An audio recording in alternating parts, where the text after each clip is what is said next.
Imagine waking up as the most powerful person on Earth.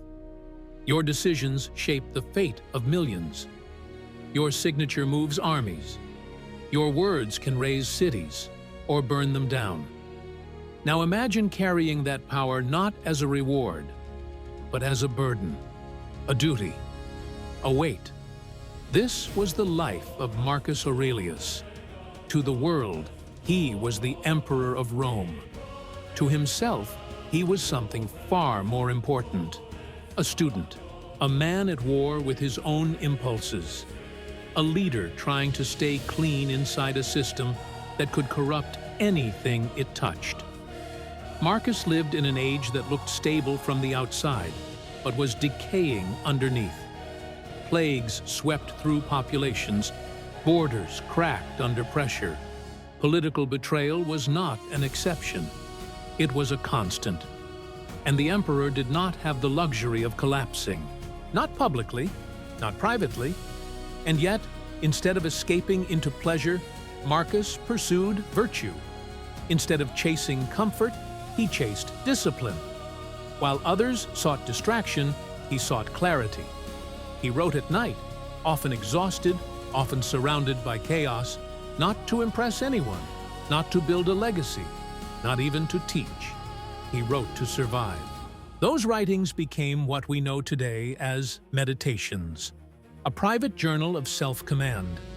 Not a book of theory, but a manual of inner leadership, a record of a mind trying to stay sovereign while the world demanded it become reactive. Before we dive into the private journals of the emperor, if you are serious about mastering your emotions and leading your own life with this level of clarity, subscribe to Stoic Path Mastery. Join our community of modern Stoics by hitting the notification bell so you don't miss a single step in this 30-day transformation. Now listen carefully. Marcus did not see himself as a god. He saw himself as a servant of reason, a servant of nature, a servant of what the Stoics called the logos, the rational order of life. That means he didn't ask, "How do I get what I want?" He asked, "How do I respond well to what I've been given?" This is the core of Stoic leadership. You don't lead the world first. You lead yourself first. And that is what made Marcus terrifyingly rare. Because most people with power become addicted to control. They believe the world should obey them. When the world refuses, they become bitter, furious, unstable. But Marcus trained himself to accept what he could not command, and to command what he could: his judgment, his conduct, his character. He faced war and remained composed. He faced betrayal and refused to become poisoned. He faced sickness and held his mind steady. Not because he was emotionless, but because he had trained the most important skill a human being can train: inner rule. You may not be an emperor, but you still wake up with responsibility.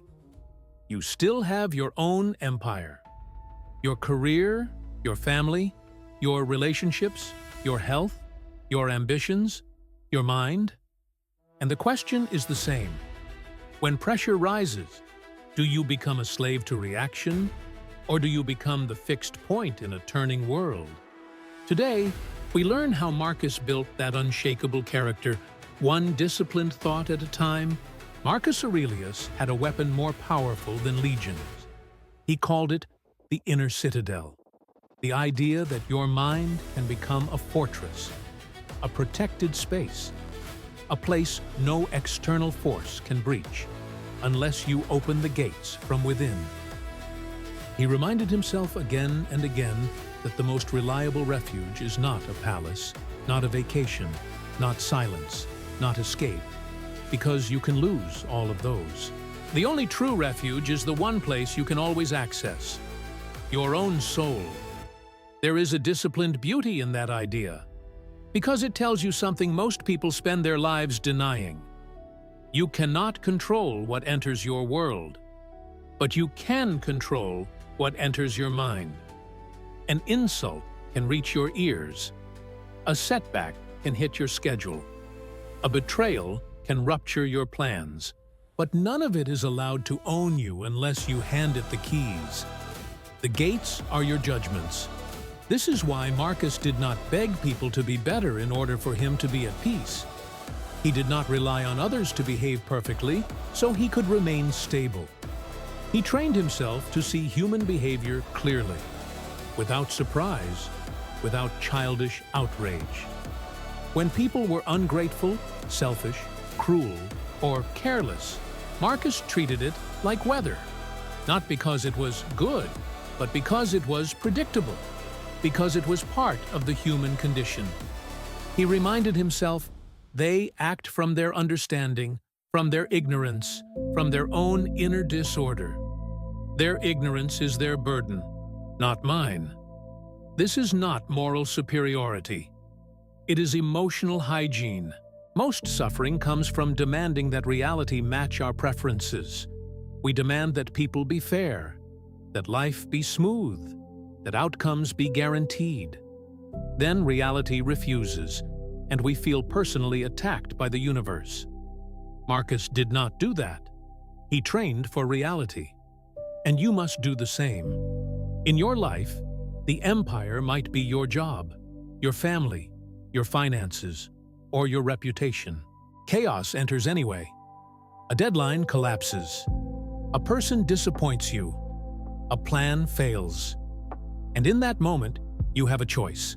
Crumble externally and internally, or retreat into your citadel and respond like a commander. Stoicism is not about being cold. It is about being stable. It is about becoming the rock the waves break against. And stability is not passive. It is active discipline. It is the refusal to be dragged by every emotional hook. It is the refusal to let one rude comment dictate your entire day. It is the refusal to let anxiety masquerade as intelligence. Marcus practiced a ruthless clarity, seeing things as they truly are, without the drama we add. Because drama is not truth. Drama is interpretation. The Stoic strips the labels off reality. He looks at an event and says, what is this exactly? What is the raw fact?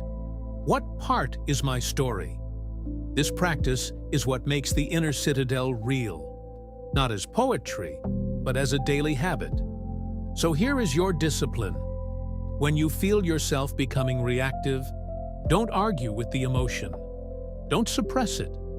Don't perform calm while boiling inside. Do something far more powerful. Step back. Name the event. Name your judgment. Then choose a better judgment.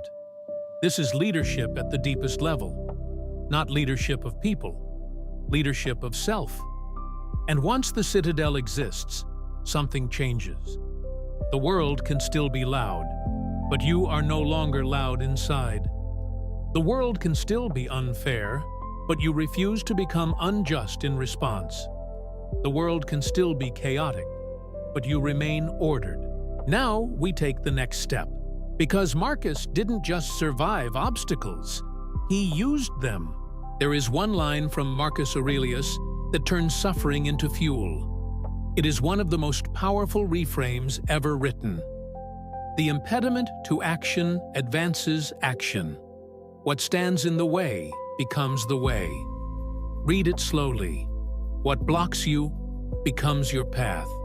What frustrates you becomes your training. What hurts you becomes your forge. This is not motivational fluff. It is a Stoic law. Because life does not stop placing obstacles in front of you. The obstacle is guaranteed. The resistance is guaranteed. The friction is guaranteed. So the question is not whether you will face difficulty. The question is, will you turn difficulty into strength or into bitterness? A difficult person enters your life. You can complain, gossip, and become smaller. Or you can treat that person like a patience instructor. A teacher you didn't choose, but one you can still learn from. A failure happens. Your ego collapses. You feel embarrassed. You can spiral into self-hatred. Or you can treat failure as resistance training. a wait that develops resilience. A delay appears, a plan breaks. You feel blocked. You can fume, or you can practice composure and resourcefulness. You can adapt. This is why at Stoic Path Mastery, we do not ask, "Why me?" We ask, "What is this here to train?" Because the Stoic mind does not waste pain. It uses it. Marcus was not a man sitting safely in a philosophical tower. He was in the arena. His philosophy was tested against real war, real sickness, real political pressure, real grief. And still he wrote to himself like a drill sergeant of the soul, "Do not be conquered from within." Now we finish with action, because discipline without practice is just entertainment. Day 2. Challenge. The obstacle drill. Identify one major obstacle in your life right now. Not a small inconvenience, a real obstacle. Something that triggers you, something that has been draining your energy. Name it clearly. Then stop asking, "Why is this happening?" Replace it with a stronger question. How is this training me? Be precise. If the obstacle is uncertainty, it trains faith in your own effort without guaranteed outcomes. If the obstacle is rejection, it trains independence from approval. If the obstacle is pressure, it trains composure.